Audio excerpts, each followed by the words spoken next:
Hola amigos y amigas, bienvenidos a nuestra sección Libros en Movimiento que se transmite por el canal de YouTube. Este día vamos a compartir con todos ustedes la historia de la ladrona de libros, ya que cada martes nosotros estamos moviendo libros y estamos leyendo, haciendo lectura, y este día nos toca hablar acerca de la ladrona de libros, en donde nos habíamos quedado hace ya como casi un mes aproximadamente. Antes de los invitamos a todos ustedes para que nos puedan seguir a través de las diversas plataformas en Facebook, Twitter, Instagram, TikTok y Telegram. Y también lo pueden hacer de manera más directa a través del número de WhatsApp al 73 51 85 86 y nos pueden agregar también a Telegram. Estas dos plataformas son más directas con ustedes y también pueden dejar sus comentarios en la caja de comentarios acá en el canal de YouTube. Y si no, también nos pueden dejar a través de las diversas plataformas para que ustedes nos digan con qué libro podemos continuar, cuáles son sus expectativas, qué es lo que quieren leer o qué es lo que ustedes quieren analizar, para así nosotros tomarlo en cuenta y poder hablar de esas obras que a ustedes les interesan. Pero este día vamos a hablar de La ladrona de libros. La edición que nosotros estamos ocupando es la de la editorial de Bolsillo. Esta, si ustedes se fijan, es la portada de la película y también tenemos la película que la produjo 20th Century Fox y está, digamos, está pegada a la historia en sí de esta película. Entonces, pero vamos a hablar un poco de ella y vamos a decir de que nosotros ya habíamos comenzado a hablar de La ladrona de libros. Por si ustedes quieren saber más acerca de lo que nosotros hemos hablado anteriormente, pueden ir a la lista de reproducción acá en el canal de YouTube y pueden buscar desde lo que hemos leído en nuestra primera sesión, segunda sesión y así sucesivamente. Pero hoy vamos a continuar, pero antes vamos a hablar un poco de lo que leímos anteriormente. Habíamos dicho o habíamos leído de que el papá, que es Hans Huberman, había llevado a Liesel a dejar, bueno, le había pedido permiso a Rosa Huberman para que fueran de paseo en donde le iba a tocar el piano y él iba a fumar unos cigarrillos y al mismo tiempo iban a acabar de leer el libro, el manual del manual del sepulturero, y al mismo tiempo iba a recibir Liesel un regalo, que es lo que todavía no conocemos, que cuál era el regalo. Y entonces habían acabado y él se estaba fumando los cigarrillos y al mismo tiempo él había dicho de que le tenía una sorpresa. Entonces nos quedamos hasta ahí y el día de ahora vamos a continuar con el siguiente capítulo que se titula La Trocacalles. La Trocacalles. El desmoramiento comenzó por la colada y acabó extendiéndose a toda prisa. Liz le acompañaba a Rosa Huberman a hacer las entregas cuando uno de los clientes, Ernest Bohel, les informó de que ya no podía permitirse que se lavara y se planchara la ropa. Son esos tiempos que corren, que le voy a contar que no sepa. Se disculpó. Se están poniendo difíciles y la guerra nos hace pasar apuros. Miró a la niña. Estoy seguro de que recibe una compensación por cuidar de la pequeña, ¿verdad? Para consternación de Liesel, su madre se quedó sin palabras. Tenía una bolsa vacía al lado. Vamos, Liesel. No lo dijo, lo sacó a rastras, de la mano sin miramientos.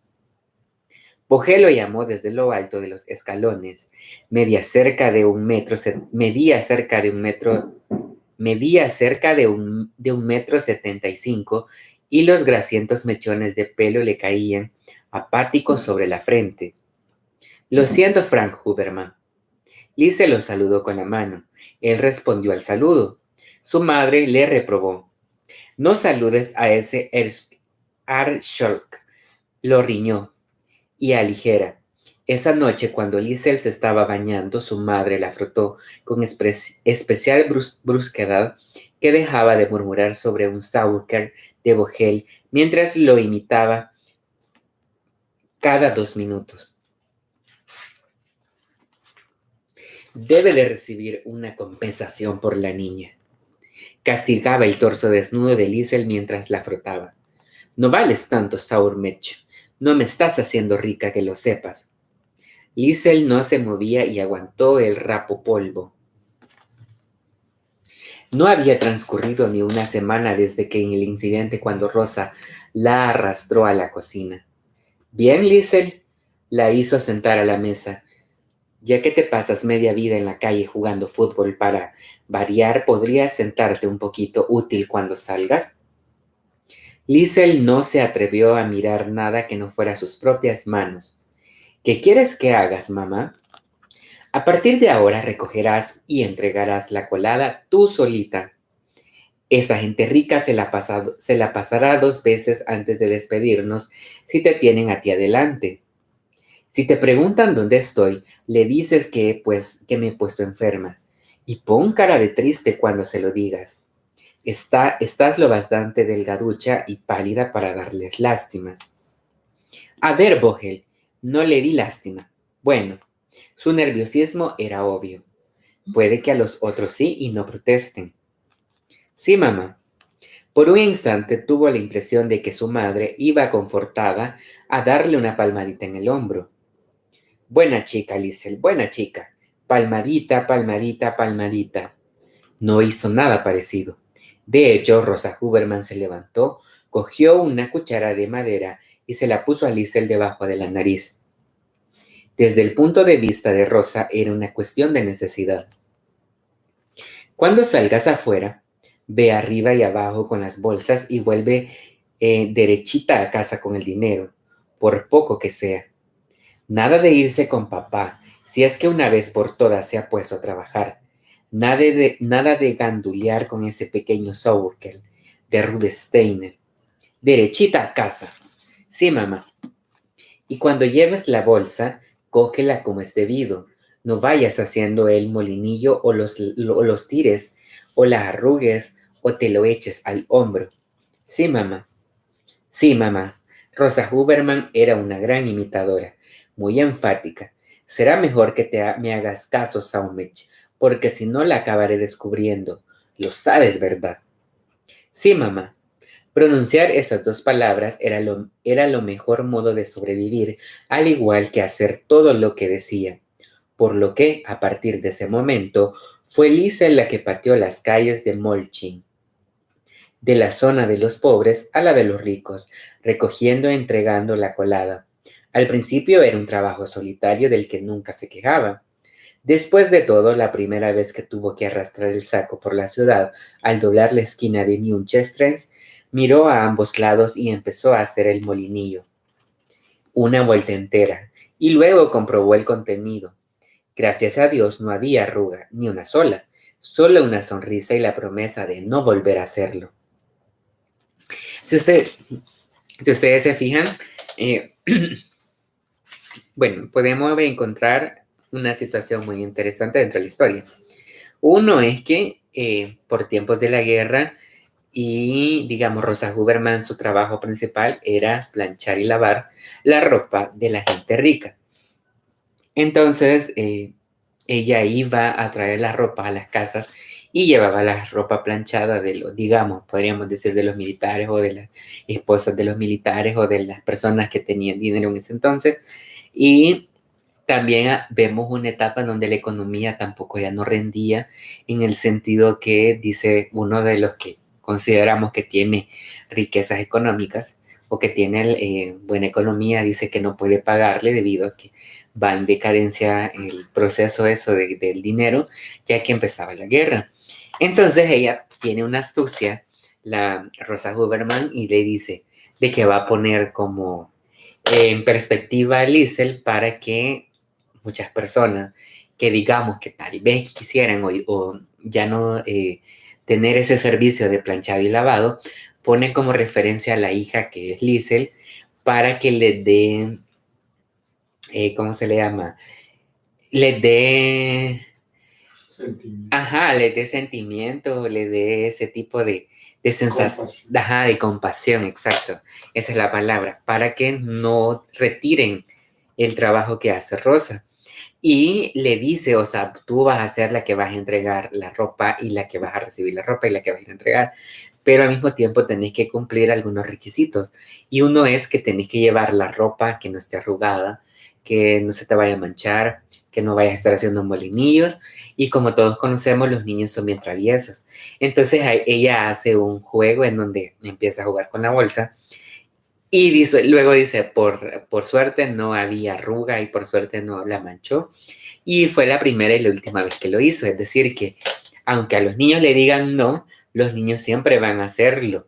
Entonces se comprueba de que aunque uno le dice no hagas eso, los niños lo hacen. Entonces es bien interesante esa parte.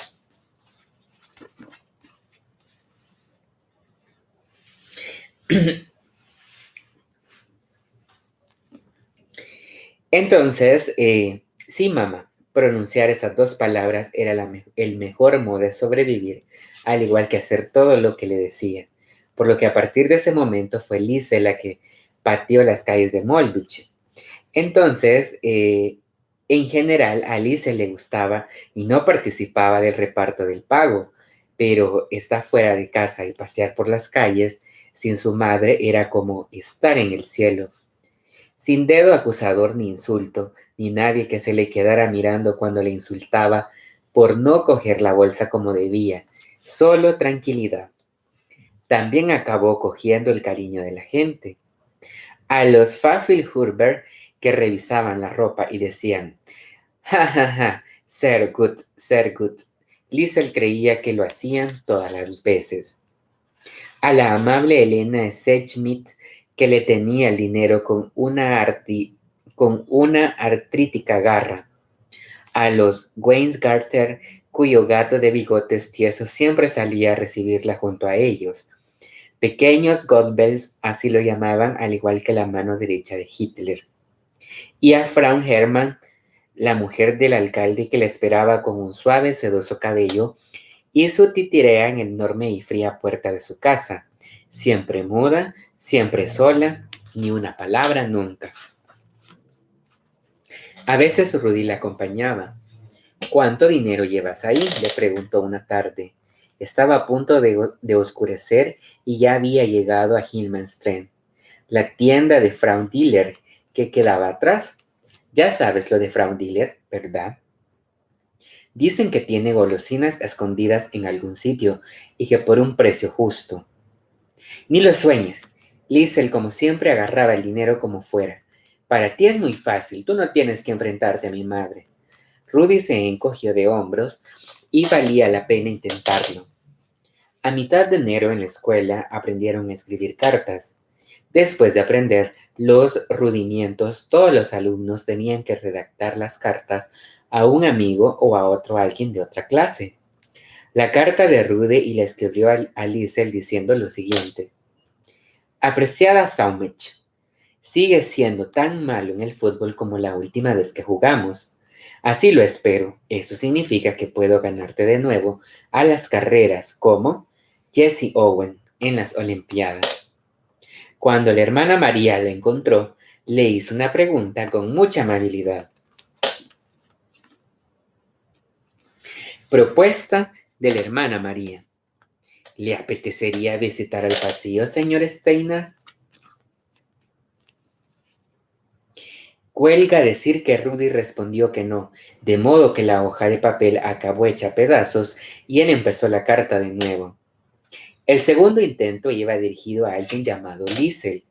Le preguntaban cuáles eran sus pasatiempos preferidos.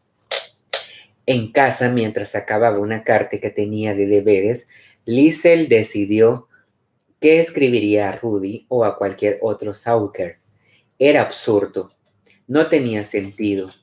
Estaba escribiendo en el sótano cuando se volvió hacia su padre, que repintaba la pared otra vez. Tanto los vapores de pintura como él se envolvieron. «¿What with?», preguntó utilizando el alemán más vasto que había, aunque con aire de absoluta cordialidad. Sí que puedo escribirle una carta a mamá. Silencio. ¿Para qué quieres escribirle una carta? ¿Tienes que aguardarla a diario? Su padre estaba showmetzelando. Esbozó con una sonrisa traviesa. ¿No tienes suficiente? A eso, mamá, no. Liesel trajo saliva. Ah, su padre se volvió hacia la pared y continuó pintando. Bueno, supongo que sí. Sí la podrías enviar a la mujer, a esa como se llame, a la que trajo aquí y luego vino varias veces a visitarnos, la del centro de acogida.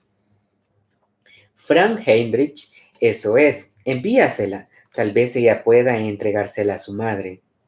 Hans no parecía demasiado convencido, como que si quisiera ocultarle algo a Liesel. Y durante las visitas de Frau Heinrich, también ella se había mostrado hermética en relación con su madre. En vez de preguntarle qué ocurría, Liesel empezó a escribir de inmediato, diciendo ignorar el mal pensamiento que le había asaltado. Necesito 3 horas y 6 borradores para pulir una carta en la que hablaba a su madre. De Molchin, de su padre y del acordeón, de la extraña, aunque sincera reforma de contraponerse de Rudy Steiner y de las procesas de Rosa Huberman. También le contaba lo orgulloso que estaba de ella misma, por ahora sabía leer y escribir un poquito. Al día siguiente, le pegó un sello que cogió del cajón de la cocina y le echó al correo en la tienda de Frau Diller y comenzó la espera. La noche que escribió la carta, oyó por casualidad una conversación entre Hans y Rosa. ¿Qué hace escribiéndole a su madre?, decía Rosa. Su voz sonaba tranquila y afectuosa, algo muy poco habitual, y como podrás imaginar, eso la dejó bastante preocupada. Había preferido discutir. Los cuchicheos entre adultos le inspiraba muy poca confianza. Me lo pidió, contestó el padre, y no supo decirle que no. ¿Cómo que iba a negarme? Jesús, María y José. Otra vez lo susurró. Debería olvidarla. Quién sabe, con fuerza, haciendo un ovillo. Pensó en su madre y repitió las preguntas de Rosa Huberman. ¿Dónde está? ¿Qué le habían hecho? Y sobre todo, ¿se podía saber de quiénes estaban hablando? Si ustedes se fijan acá, también aparece uno de los contextos muy, muy fuertes para la historia, porque es cuando, por ejemplo, un niño o una persona, digamos, es huérfano y se le entrega a otra persona para que sean los padres sustitutos o los padrastros.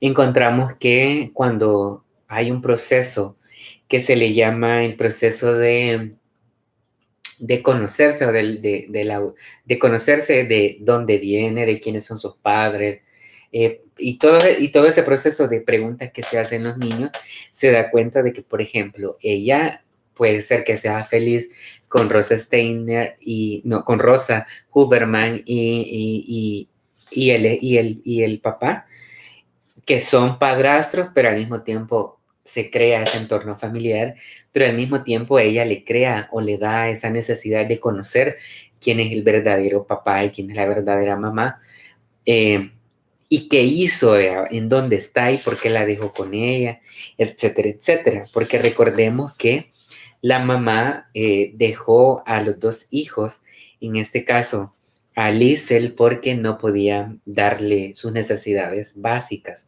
para una buena educación y también para su crecimiento, por lo cual le entrega a Liesel a estas personas, a los Huberman, y el Estado le brinda, digamos, unas cuantas monedas por criarlas.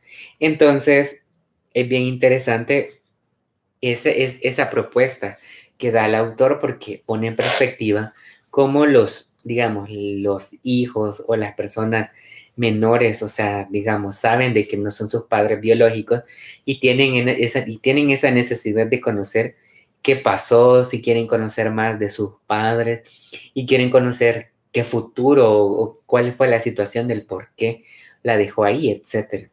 Y también al mismo tiempo pone en perspectiva a los padres sustitutos, que en este caso también se cuestionan del por qué ella pregunta por sus padres biológicos y al mismo tiempo se preguntan, se preguntan entre ellos y hablan entre ellos diciéndole que por qué escribe, si deberían de olvidarse y que, ese cuestionamiento también por parte de él.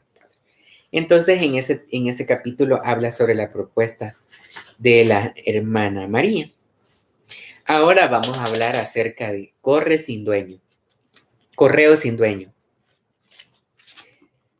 Escenas prospectivas en el sótano, septiembre de 1943. Una niña de 14 años escribe en un pequeño libro de tapas oscuras. Está esquelética, pero es fuerte y ha visto muchas cosas. Su padre está sentado en el acordeón a los pies. ¿Sabes, Liesl? Estuve a punto de responderte por carta y firmar con el nombre de tu madre. Confiesa. Se rasca la pierna, aunque ya le han quitado la escoyola. Pero no pude, no me atreví. En varias ocasiones a lo largo de enero y febrero de 1940, a Ham se le corrompió el corazón cuando Liesl miraba en el buzón para ver si había llegado la respuesta de su carta. Lo siento, no hay nada, ¿verdad? Mirando atrás, Liesl comprendía que todo había sido vano. Si su madre hubiese estado en condiciones de responder, ya se habría puesto en contacto con el personal del centro de acogida o directamente ella con los Huberman. Pero nada. Pero si fuera poco, los Pfeiffer-Huber de Heiligenstrasse, clientes también de la plancha, le entregaron una carta a mediados de febrero. Los dos salieron a la puerta de casa haciendo gala de su altura, con mirada lastimera. Para tu madre, dijo el hombre entregándole el sobre. Dile que lo sentimos. Dile que lo sentimos. No fue una de las mejores noches en las casas de los Huberman. Incluso desde el sótano al que Liesl se retiró para escribir la quinta carta, dirigida a su madre. Todas ellas pretendían de enviar exceptuando a la primera. Oyó los insultos y el escándalo de Rosa, armó por los Arscholher y los Pfeiffer-Huber y el asqueroso de Ernest Vogel. Fürson Brunfurgen-Natz, lo oyó gritar. Traducción, debería miar fuego en mes entero. Liesl escribía. El día de su cumpleaños no recibió ningún regalo. No hubo regalo porque no había dinero, y en esa época su padre se le había acabado el tabaco. Te lo dije. Su madre lo apuntó en un dedo acusador. Te dije que no le dieras los 2 libros en Navidad, pero no, claro. Me hiciste caso. No, señor. Yo lo sé. Se volvió tranquilo hacia la niña. Lo siento, Liesl. No nos podemos permitir. A Liesl no le importó. No lloriqueó, ni gimeteó, ni pataleó. Se limitó a entregarse la desilusión y decidió correr un riesgo calculado. Hacerse un regalo a ella misma. Reunir las cartas a su madre que había acumulado, las materias todas esas en un sobre, y utilizaría diminutivas fracciones del dinero de la colada y la planchada para enviarlas. Luego, por descontento, se llevaría un watch chain, seguramente en la cocina, y no diría ni un mu. 3 días después, el plan se concretó. Faltó algo. Su madre contaba el dinero por 4ª vez. Como Liesl delante y junto a los fogones, el color que desprendía la confortaba y le daba un hervor a la rápida circulación de sangre. ¿Qué ha pasado, Liesl? Debe haber dado de menos, mintió. No le contesté. Me lo he gastado, mamá, confesó. Rosa se acercó, y eso no era buena señal. Estaba demasiado cerca de la cuchara de madera. ¿Qué toqué? Sin darle tiempo a responder, la cuchara de madera cayó sobre el cuerpo de Liesl Miminger como si Dios la pisoteara. Las marcas rojas parecían puntapiés y escocían. Cuando todo terminó, la niña levantó la vista y se explicó desde el suelo. Percibo un latido y la luz amarillenta, toda a la vez parpadeó. Envié las cartas por correo. En ese momento se dio cuenta de lo sucio que estaba el suelo, de lo que sentía la ropa cerca en vez de puesta y comprendió que todo había sido en vano, que su madre nunca respondería y que jamás volvería a verla. La certeza le propinó un segundo guachne. La escoció durante varios minutos. En un alto, Rosa parecía borrosa, pero a medida que su cara de cartón se acercaba, no tardó en volverse nítida. Abatida, se alzó sobre ella con toda su corpulencia, sujetando la cuchara de madera como si fuera un garrote. Se agachó y su rostro perdió unas gotas. Lo siento, Liesel. Liesel la conocía lo suficiente para saber que no se refería a la paliza. Las marcas rojas fueron ensanchándose, avanzando por la piel mientras estaban tendida en el suelo entre el polvo y la suciedad. Bajo la luz tenue, recobró la respiración y una amarillenta lágrima solitaria le rodó por la cara. Sintió su propio peso contra el suelo. Un abrazo, una rodilla, un codo, una mejilla, un gemelo. El suelo estaba frío. Sobre todo lo notaba en la cara, pero era incapaz de moverse. Jamás volvería a ver a su madre. Se quedó debajo de la mesa de la cocina casi una hora hasta que su padre llegó a casa y se puso a tocar el acordeón. Solo entonces Liesel se levantó y empezó a recuperarse. Esa noche, mientras escribía, no guardaba ningún rencor a Rosa Huberman, ni para el caso a su padre. Para ella, solo era víctima de las circunstancias. El único pensamiento recurrente era la lágrima María. Se dio cuenta de que le hubiera estado oscuro. La lágrima había sido negra. Sin embargo, estaba oscuro, se dijo. Daba igual las veces que intentaba imaginar la escena con la luz amarillenta a pesar de saber que había estado allí, teniendo que forzarse para visualizarse. La había pegado en la oscuridad y había quedado tendida en el frío y oscuro suelo de la cocina, incluso la música de su padre de color oscuro. Están comentándote las aventuras de Lempita y Noriel en El Salvador. Hola amigos. Sí, Noriel es un amigo de Lempita y Lempita es nuestro amigo. Así que gracias por estar ahí y por estar pendiente del canal. Te está molestando de que no puedes pronunciar los nombres en alemán. No puedo. Y yo digo que hablamos cetáceo. Ajá. Sí, no puedo pronunciarlos tal cual la fuerza de voz que debería de tener, pero lo estamos intentando desde el español, desde el punto de la perspectiva del español. Español guanaco. Español guanaco, exacto. Entonces les mencionaba de que, por ejemplo, el personaje de Liesel también, desde la perspectiva que ella quería conocer quién era su madre, tomó una decisión y también vemos la evolución del personaje, porque la evolución del personaje es decisivo en el sentido de que ella era la que iba a dejar los productos de lavado y planchado y al mismo tiempo era la que recibía el dinero y tomó la decisión y una decisión que sabía que le iba a conllevar, digamos, le iba a dar que Rosa Huberman le pegara porque había hecho algo que no debía de hacerlo, pero tuvo una firmeza de querer entregar las cartas que le había escrito a su madre y tomó dinero de la colecta que había tenido del día o de la semana y va y entrega las cartas y ese dinero es el que le hace falta a Rosa Huberman y Rosa Huberman lo que hace es pegarle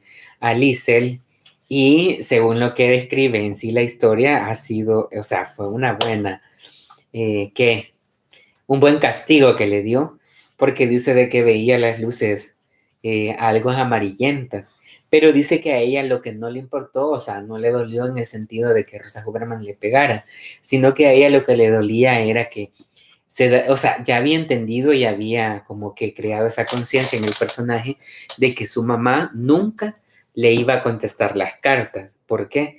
Porque se había dado cuenta también de que habían pasado que tiempo y nunca hubo una respuesta. Entonces, También desde esa perspectiva en el personaje, vemos a un personaje en Liesel que es decisiva y que no importa las consecuencias que les hubiera llevado, o sea, tuvo la decisión de querer saber quiénes eran su madre o si incluso si existía o todavía se encontraba ahí. Y finaliza con lo siguiente.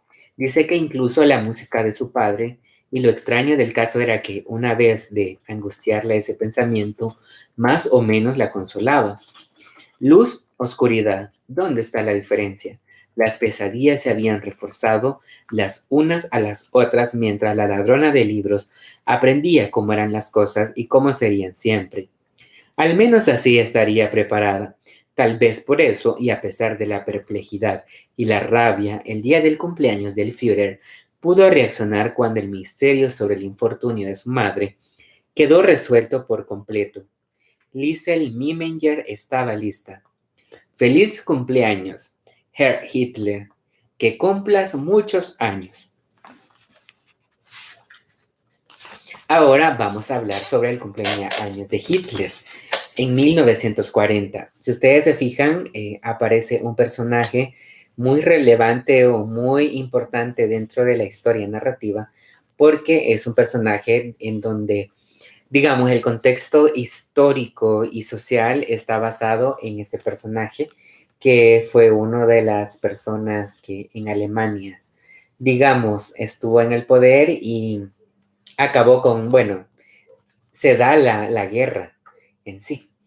Y vamos a ver qué pasó en el cumpleaños de Hitler en 1940.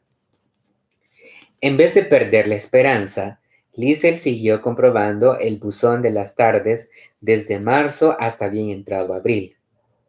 A pesar de la visita del Frau Heinrich a instancia de Hams, que le explicó a los Huberman que la oficina de acogida había perdido todo contacto con Paula Meininger, sin embargo, la niña insistía, aunque como era de esperar, nunca había cartas cuando recibía el correo. Molching, como el resto de Alemania, se había volcado en la preparación del cumpleaños de Hitler. Ese año en cuestión, gracias al desarrollo de la guerra y a la ventajosa posición de Hitler, los partidarios nazis de Molching querían que la celebración fuese especialmente significativa. Habría un desfile, una marcha, música, canciones, habría una hoguera. Mientras Liesel pateaba las calles de Molching, recogiendo y entregando la colada y la plancha, los miembros del partido nazi hacían acopio de combustible. En un par de ocasiones, Liesel vio a hombres, mujeres llorando a las puertas y preguntando a la gente si tenían algo de lo que quisieran desprenderse o destruir. El ejemplar de Molching Express de su padre anunciaba que iban a celebrar una hoguera en la plaza, a lo que acudiría todas las juventudes hitlerianas del lugar. No solo se festejaría el cumpleaños del Führer, sino también la victoria sobre sus enemigos y sobre las restricciones que habían refrenado en Alemania desde el final de la Primera Guerra Mundial. Deben presentarse cualquier objeto de esa época, periódico, póster, libros, banderas o propagandas de nuestros enemigos en la oficina del partido nazi de Münchenstrenz, proclamaba. Incluso volvieron a saquear los Schillerstraße, la calle de las estrellas amarillas. Todavía a la espera de la remodelación, en busca de algo que para quemar en nombre de la gloria del Führer, lo que fuera. A nadie le había sorprendido que ciertos miembros del partido hubieran ido más lejos y hubieran hecho imprimir 1 millar de libros o carteles de moral perniciosa solo para poder quemarlos. Todo esto preparado para celebrar un espléndido 20 de abril, un día de llamas y alegría y robo de libros. Esa mañana todo transcurría con total normalidad en el hogar de los Huberman. Ese Sauker ya vuelve a estar mirando por la ventana, rezongó Rosa Huberman. No falla ni un día. ¿Y ahora qué miras? Madre mía, exclamó Hams, complacido. La bandera o modo de capa ocultaba su espalda desde la ventana. Deberías venir a echar un vistazo a esa mujer. Volvió la cabeza y sonrió a Liesel. Tendría que salir corriendo tras ella. Te da 100.000 vueltas, mamá. Showing. Rosa agitó la cuchara de madera en su dirección. Ham siguió contemplando desde la ventana a una mujer imaginaria y un auténtico despliegue de banderas alemanas.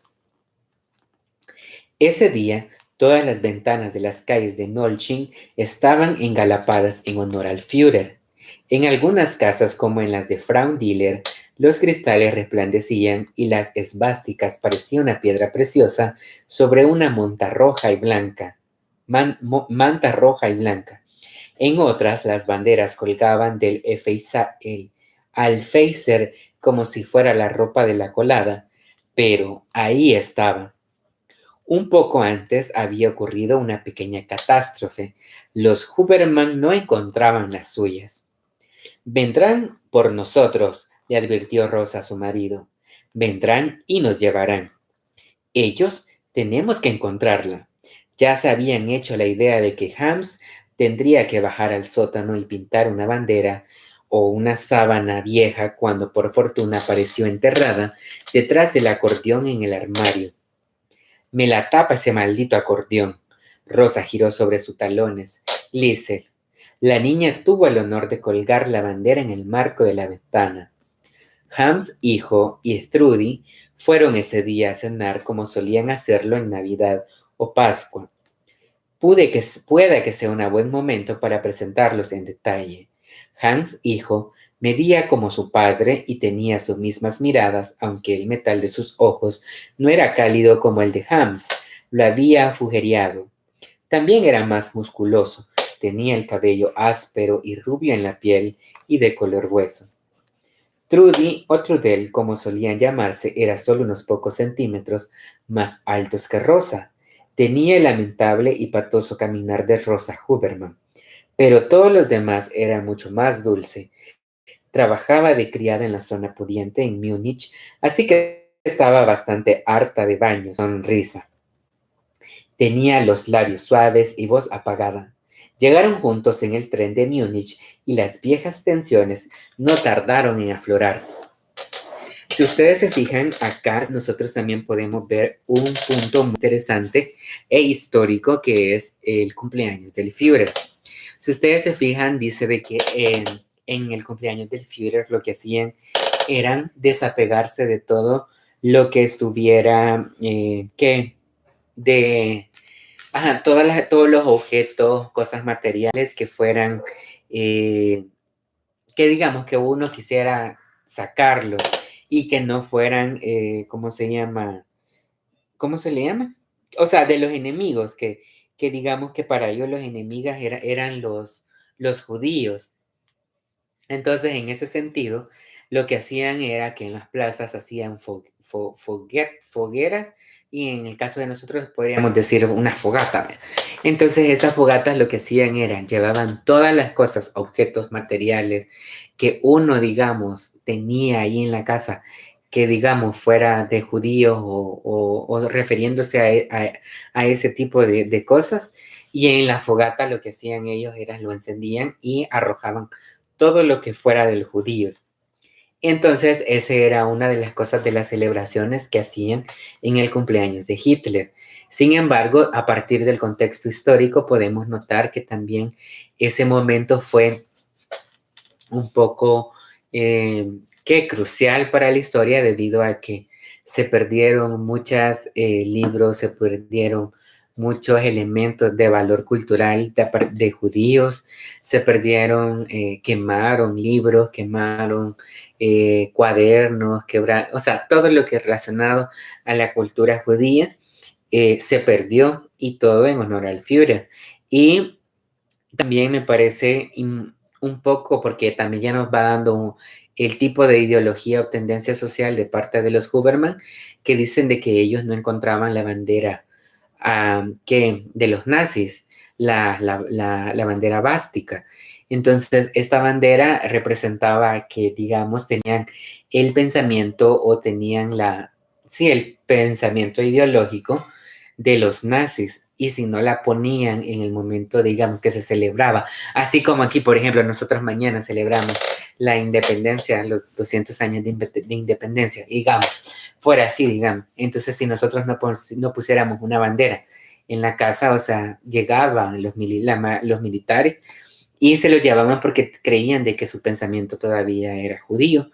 Entonces, también vemos ese nivel histórico en la historia, porque vemos cómo tenías que ser de una ideología, tenías que estar, digamos, desde el punto de vista de ese pensamiento ideológico y tenerle respeto al Führer, porque si no te llevaban y no sabían o te mataban. Entonces, y en este caso la familia de ellos vieron de que no habían puesto la bandera y tenían el miedo de que los fueran a traer los soldados a la casa, pero gracias a Dios no, sino que encontraron la bandera y la colocaron. Entonces, vamos a finalizar con el siguiente, que se llama Breve historia del enfrentamiento de Hans Huberman con su hijo. El joven era nazi, su padre no. En opinión Hans hijo, su padre pertenecía a una Alemania vieja y decrépita, la Alemania que permitía a los demás que aprovecharan de ellas mientras su propia gente sufría. Por ser joven, estaba al tanto de lo que llamaba su padre Der Judenmaler, el pintor judío, porque pintaba en casas judías, y después tuvo lugar el incidente que en breve pasaré a relatarte. El día que, justo a punto de unirse al partido, Hans lo echó todo a perder. Era sabido que no había cubrirse con pintura los comentarios antisemitas escritos en tiendas judías. Ese comportamiento no era bueno ni para Alemania ni para transgresores. Bueno, ya te han dejado entrar. Hans hijo retomó la conversación donde la había dejado en la Navidad. ¿Dónde? ¿Dónde va a ser? En el partido. No creo que se hayan olvidado de mí. Ya. Y lo has vuelto a intentar. No puedes quedarte ahí sentado esperando que el nuevo mundo se adapte a ti. Eres tú el que tienes que adaptarse, a pesar de los errores del pasado. Hans lo miró. Errores. He cometido muchos errores en mi vida, pero no militarizar el partido nazi no es uno de ellos. Todavía tienen mi solicitud, ya que lo sabes, pero no he tenido tiempo para ir a preguntar solo. Y en ese momento se produjo un gran escalofrío. Entró grácilmente por la ventana con la corriente de aire. Tal vez fuera la brisa del Tercer Reich, que soplaba con fuerzas renovadas, o quizás volvía al ser aliento de Europa. En cualquier cosa se interpuso entre ellos, y cuando sus ojos metálicos entrechocaron con las latas en la cocina. Este país nunca te ha importado, aseguró Hans hijo. Al menos no lo suficiente. Los ojos de Hans empezaron a secarse, pero Hans hijo no se detuvo y se volvió hacia la niña en busca de algo en que justificar sus palabras. Con sus 3 libros de pie sobre la mesa, como si estuviesen conversando, Liesel recitaba las palabras en silencio mientras leía. ¿Qué basura lee esta niña? Debería estar leyendo Mein Kampf. Liesel lo miró. No te preocupes, Liesel, la tranquilizó su padre. Sigue leyendo, no sabe lo que dice. Sin embargo, Hans hijo no había terminado. O estás con el Führer o estás contra él. Insisto, acercándose, y ya veo que estás contra él. Siempre has estado en contra. Liesel miró a Hans hijo a la cara, obsesionada con la finura de sus labios y la línea irregular de sus dientes inferiores. Es muy triste que un hombre sea capaz de mantener al margen de quedarse de brazos cruzados mientras una nación limpia la porquería y florece. Trudy y Rosa estaban sentados en silencio, tensas igual que Liesel. Olían a sopa de guisantes, a quemado y a confrontación. Todos esperaban las siguientes palabras, la pronunciación del hijo. Solo fueron 3. Eres un cobarde. Se las arrojó a la cara y acto seguido abandonó la cocina y la casa, haciendo oídos sordos de la Por utilidad, Hans se acercó a la puerta. «Cobarde», gritó. «Yo soy el cobarde». A continuación, él alcanzó la cancela y echó a correr, súbitamente detrás de él. Rosa se acercó a la ventana, apartó la bandera de un manotazo y la abrió. Trudy, Liesel y ella se apiñaron para poder ver cómo un padre daba alcance a su hijo, lo sujetaba y le imploraba que se detuviera. No podía oír lo que decía, pero el brusco movimiento de hombro con que Hans, hijo, se desembarazó de la mano de su padre fue elocuente. La imagen de Hans, contemplada en su hijo mientras se alejaba, les llamó como el grito desde el desfile. «Hansi», gritó Rosa al fin. Tanto Trudy como Liesel vieron el respingo. «Vuelve». El chico se había ido. Sí, el chico se había ido y ojalá pudiera decirte que todo fue bien, joven Hans Huberman, pero no fue así. Después de estar atrás Himmelstre, en nombre del Führer, se presentaría hacia otra historia cuyos pasos desgraciados la conducirían hasta Rusia, a Stalingrado. Algunos datos sobre Stalingrado. En 1942 y a principios de 1943, todas las mañanas el cielo de esta ciudad era de color blanco como una sábana lavada con lejía. A lo largo del día, mientras ya no dejaba de transportar almas arriba y abajo, la sábana iba empapándose de salpicaduras de sangre hasta que por el peso se cobardaba hacia la tierra. Por la noche le ocurría y volvían a lavarla con lejía lista para el siguiente amanecer. Y eso es, solamente había enfrentamientos diurnos. Aunque ya no veía a su hijo, Hans Huberman esperó un poco más. La calle se le antojaba inmensa. Al entrar en casa lo miró fijamente, pero no intercambiaron ni una palabra. No le reprendió en ningún momento, lo que, como ya sabes, era poco corriente. Tal vez creyera que el insulto de su hijo, al llamarlo cobarde, era castigo suficiente. Y después de comer, Hans todavía permaneció sentado en la mesa en un rato de silencio. En verdad, era un cobarde, como un hijo había asegurado de manera descarnada. Así que se había considerado a sí mismo en la Primera Guerra Mundial, y de hecho a ellos atribuía su supervivencia. Entonces, ¿se acobardé de sentir miedo? ¿Se es cobarde por sentir miedo? ¿Se es cobarde por alejarse de seguir vivo? Con la vista clavada en la mesa, sus pensamientos afloraron. «Papá, ¿de qué habla?», preguntó Liesel, pero él no le rió. «¿A qué te refieres cuando...?» «A nada», contestó Hans en voz baja y tranquila, dirigiéndose a la mesa. «A nada, olvídalo, Liesel». Transcurrió cerca de minutos antes de que volviera a hablar. «¿No deberías ir preparándote?». Esta vez la miró. «¿No quieres ver la hoguera?». «Sí, papá». La ladrona de libros fue a cambiarse. Se puso el uniforme de juventud hitleriana y a media hora más tarde salieron de casa hacia el cuartel general de la BDM. Desde ahí los niños irían a la plaza y cada uno con su grupo. Se pronunciaría el discurso, se encendería la hoguera y se robaría el libro.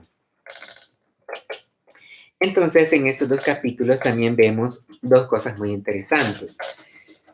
No sé si soy yo o no sé si ustedes me podrían decir, por ejemplo, yo no recuerdo que en la película aparezca el hijo de Hans Huberman. No sé, no aparece. Yo considero, no recuerdo muy bien si aparece o no aparece, pero en la narración del libro sí aparece el hijo de Hans Huberman, que le llama cobarde. Y le dice que es cobarde porque él todavía tiene el ideal ¿de qué? Tiene el ideal de que todavía está como en su vida pasada cuando él fue a la guerra y que siempre le rinde honor a Alemania, pero en la Alemania anterior a Hitler. Y le dice que ahora debe de ser igual que, o sea, se debe de actualizar y debe de tener ese pensamiento igual que Hitler. Y le dice que es un cobarde porque no ha tomado esa decisión. Y le dice una frase muy interesante, que le dice, o estás con el Führer o estás contra él. y después le vuelve a recalcar y le dice que él insiste y dice de que está contra el Führer. Entonces, al estar contra el Führer, o sea, habían dos opciones, o el hijo reportaba de que su padre estaba contra el Führer y llegaban a traerlo, y al mismo tiempo le decía de que lo mataban, o lo otro era convencer al hijo de que él estaba con el Führer, pero que no compartía el ideal, ¿vea? Entonces, pero no sabemos qué pasó porque solamente se narra de que Rosa y también Liesel ven cómo el hijo está luchando por soltarse del padre y también no se sabe, no se escucha, o sea, no se da ese diálogo de decir qué le dijo el hijo al padre. Y también otro aspecto muy interesante es que como Rosa Huberman era era fuerte y de armas tomar, le dice de que no le dice nada porque cree de que la ofensa más cruel fue la que le dijo el hijo cuando le dijo que no tenía el valor de enfrentarse y que estar contra, o sea, estar contra el Führer. Y eso para Rosa era como mejor, ya le dijo todo lo que le tenía que decir. Y también los datos de Stalingrado, en donde nos dan la fecha de 1942, en donde, digamos, se preparan para ir a la festividad que se va a dar por la fiesta del Führer y que también podemos ver a Liesel que pertenece a las juventudes hitlerianas, ya que iban a salir a partir de a pronunciar un discurso, también se iba a encender la hoguera, iban a rendirle homenaje por el cumpleaños al Führer, y eso sí aparece en la historia, aparece cuando ellas marchan y se van, se visten y tienen la vástica en su uniforme, y al mismo tiempo saludan con la frase de Heil Hitler. Ajá. Entonces es lo que en sí nos da estos datos y que debemos de recordar porque estamos en un momento de la guerra, la Segunda Guerra Mundial, exacto, en donde se está enfrentando la Alemania ¿con qué?